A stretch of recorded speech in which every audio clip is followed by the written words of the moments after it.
ఆనందం కోసం నేను పక్కకు తప్పుకొని మాధవ్కి ఎలాగైనా నచ్చజెప్పి మీ దగ్గరికి పంపిద్దాం అనుకున్నాను. I'm very sorry. ఈ విషయంలో మీ ఇద్దరిని చాలా బాధ పెట్టాను. ఇక మీరు అటువంటి ప్రయత్నం ఏది చేయనక్కర్లేదు. నేను మాధవ్ సంతోషానికి అడ్డురాను. తనకి విడాకులు ఇచ్చేస్తాను.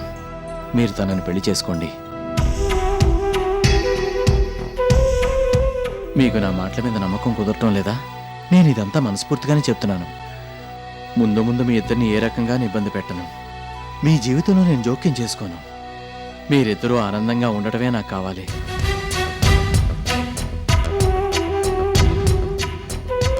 మీకు నా మాటల మీద నమ్మకం కుదరాలంటే నేనేం చేయాలి?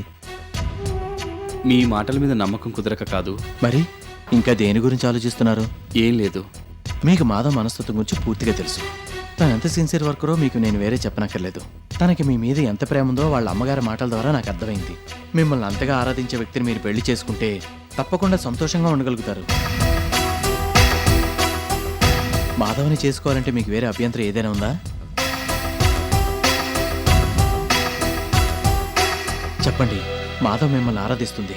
తన మనసులో మీకు తప్ప మరెవరికీ స్థానం లేదు. That is very clear. మిమ్మల్ని అంతగా ఇష్టపడుతున్న మాధవ్ని చేసుకోవడానికి మీకే అభ్యంతరం ఉండదనే నేను అనుకుంటున్నాను. అలాంటిది ఏమైనా ఉంటే దయచేసి నాతో చెప్పండి. నాకు ఏ అభ్యంతరం లేదు. నేను దాని గురించి ఎక్కువగా ఆలోచించలేదు, అంతే.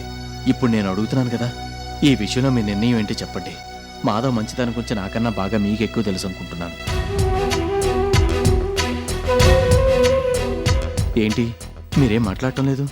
ఇప్పుడు కూడా నేను తొందరపడి మీ మీద ఒత్తిడి తీసుకొస్తున్నానేమో నాకు తెలీదు. మాధవ్ సంతోషంగా ఉండాలన్న ఆతృతతోనే నేను ఎలా అడుగుతున్నాను. మీ నిర్ణయం ఏంటో వెంటనే కాకపోయినా త్వరలోనే నాకు తెలియజేయండి. తనను మీరు పెళ్లి చేసుకుంటే ఎంతో హ్యాపీగా ఉంటారని మాత్రం నేను చెప్పగలను. ఏమంటారు? మాధవికి ఇష్టమైతే నేను తనను పెళ్లి చేసుకోవడానికి సిద్ధమే.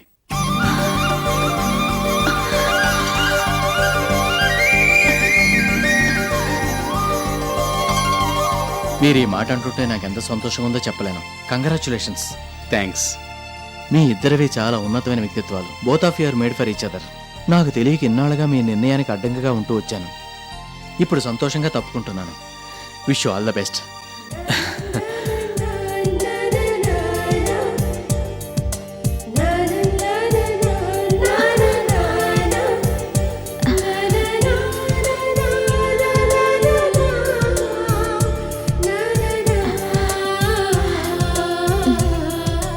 మీ పెళ్లి నేనే దగ్గరుండి జరిపిస్తాను. మీ కొత్త జీవితం కోటి ఆనందాలకి నెలవుగా మారాలని మనస్ఫూర్తిగా ఆ భగవంతుని ప్రార్థిస్తున్నాను.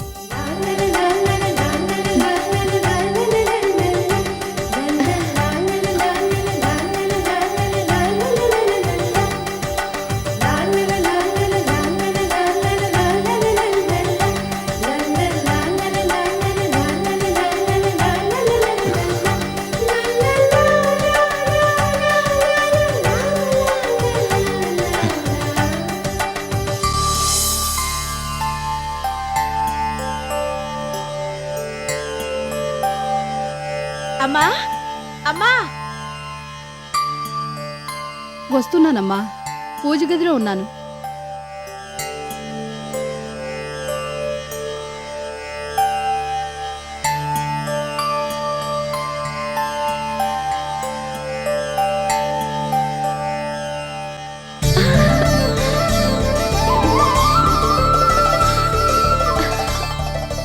ఇవాళ నాకు చాలా సంతోషంగా ఉందమ్మా. చాలా సంతోషంగా ఉంది. I'm very happy. నువ్వు చెప్పకుండానే అది తెలిసిపోతోంది. ఎన్నాళ్ళైందో నిన్నింత ఆనందంగా చూసి. నువ్వెప్పుడూ ఇలాగే నవ్వుతూ కళకళలాడుతూ ఉండాలి. అదే నా కోరిక. నీ దీవెనలన్నీ ఫలించే అమ్మా. నన్ను రమేష్ గారు పెళ్లి చేసుకోబోతున్నారు. అవునా? అవును. ఇందాక సూర్య ఆఫీస్కొచ్చాడు. నా మనసులోని మాట నీ ద్వారా తనకి తెలిసిందన్నాడు. అవునమ్మా.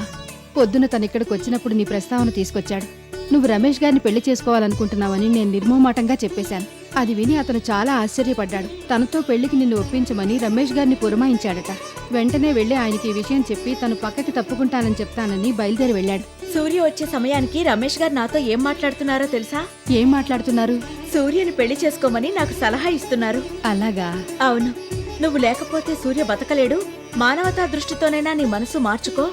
నా కోసమైనా ఈ పనికి ఒప్పుకో అని రమేష్ గారు చాలా ఇదిగా చెప్పారు. నాకేం సమాధానం చెప్పాలో అర్థం కాలేదు. చాలా అయోమయంలో పడిపోయాను. ఇంతలోనే సూర్య వచ్చి తను నీతో మాట్లాడానని, నా మనసులో మాట కనుక్కున్నానని తను పక్కకి తప్పుకోవడానికి సిద్ధంగా ఉన్నానని చెప్పాడు. నువ్వు ఇవాల్టిదాకా రమేష్ గారితో నీ మనసులో మాట గురించి చెప్పలేదు కదా. లేదమ్మా. నువ్వు చెప్పవనే దేవుడిలా చేయించినట్టున్నాడు. సూర్య ద్వారా విషయం బయటకొచ్చేలా చేశాడు. సూర్య రమేష్ గారిని ఆయన అభిప్రాయం గురించి అడిగాడు. మేమిద్దరం సంతోషంగా ఉంటే చాలన్నాడు. తను తెలియక చాలా తప్పుగా ప్రవర్తించానని, అనవసరంగా మా ఇద్దరికీ అడ్డంకిగా నిలిచానని బాధపడ్డాడు. సూర్య మాటలన్నీ విన్న రమేష్ గారు చివరికి నన్ను పెళ్లి చేసుకోవడానికి సిద్ధమేనని, ఆయనకు ఎటువంటి అభ్యంతరం లేదని చెప్పేశారు. ఈ రోజు కోసమే నేనెప్పటినుంచో ఎదురు చూస్తున్నానమ్మా. నాకు తెలుసు నీకు మంచి రోజులొస్తాయని. ఆ దేవుడు నీకు అన్యాయం చేయడు.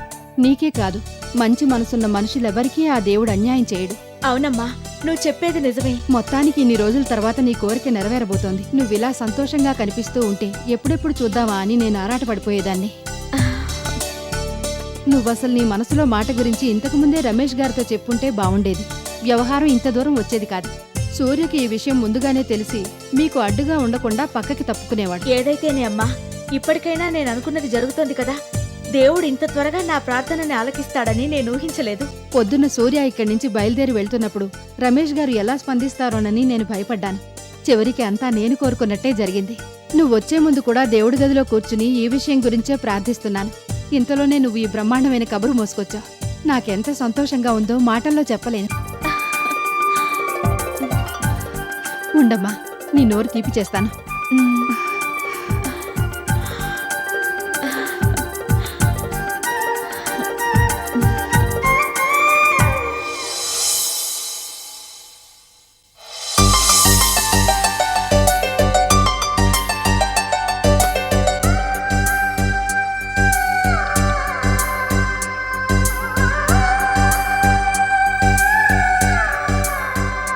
నీ కోరిక నెరవేరబోతోంది.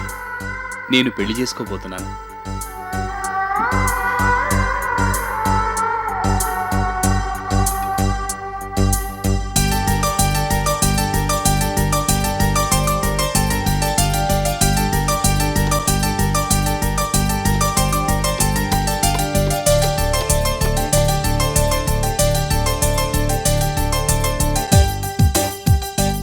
Hello Supratika, good morning. నేను రమేష్ని మాట్లాడుతున్నాను. నీకు బ్రహ్మాండమైన విషయం చెప్పడానికి ఫోన్ చేశాను. ఏంటో చెప్పుకో చూద్దాం. కాదు, చెప్పనా? చెప్పేసేనా? చెప్పేస్తున్నాను. నువ్వు కోరుకున్నట్టే నేను కూడా పెళ్లి చేసుకోబోతున్నాను. అవును, నిజంగానే. ఏ నమ్మకం కుదరడం లేదా? నిజంగా నిజం. అవును, మాధవినే పెళ్లి చేసుకోబోతున్నాను. ఇవాళ ఆఫీస్లో అనుకోకుండా ఆ టాపిక్ వచ్చింది. ఇంతకు ముందు మా ఇద్దరి మధ్య నిలిచిన అడ్డుగోడలన్నీ ఒక్కసారిగా కూలి పడిపోయాయి. మాధవిని పెళ్లి చేసుకోమని వాళ్ళ ఆయన సూర్యే నన్ను ప్రాధేయపడుతూ అడిగాడు. మాధవికి తను విడాకులు ఇచ్చేస్తానని, ఆమెని పెళ్లి చేసుకుని సంతోషంగా ఉండమని చెప్పాడు. అవును, నిజంగానే అనుకోకుండా జరిగింది. నాకు మాధవ్ అంటే మొదటి నుంచి అభిమానమే. అందుకే తనను చేసుకోవడానికి నాకు ఎటువంటి అభ్యంతరం లేదని చెప్పాను. సూర్య చాలా హ్యాపీగా ఫీల్ అయి మా ఇద్దరి చేతుల్ని కలిపాడు. అంతా కలలాగా అనిపిస్తోంది. నాకు అలాగే ఉంది. ఇదంతా నిజంగా జరిగిందంటే ఇప్పటికీ నమ్మబుద్ధి కావడం లేదు. Thank you very much. ఇంటికి రాగానే వెంటనే నీకు ఫోన్ చేసి ఈ విషయం చెప్పాలనుకున్నాను. మా పెళ్లి గురించి ఫస్ట్ తెలియాల్సింది నీకే కదా. అవునవును, నీకెంత సంతోషంగా ఉండుంటుందో నేను ఊహించుకోగలను. ఇంతకీ బాలకృష్ణ గారు ఉన్నారా? అలాగా, సరే, నేను అక్కడికి ఫోన్ చేసి ఆయనతో కూడా ఈ విషయం చెప్తాను. ఇంకేముంటాయి, మామూలే, అందరూ బాగానే ఉన్నారు. పెళ్లికి ముహూర్తాన్ని మాధవి అమ్మగారు నిర్ణయిస్తారు. నేను మళ్ళీ నీకు చెప్తాను కదా. Thank you very much. నేను కొంచెం సేపు అయ్యాక బాలకృష్ణ గారికి ఫోన్ చేసి మాట్లాడతాను. ఆ తర్వాత మళ్ళీ నీకు ఫోన్ చేస్తాను, సరేనా? Thank you very much. ఉంటాను.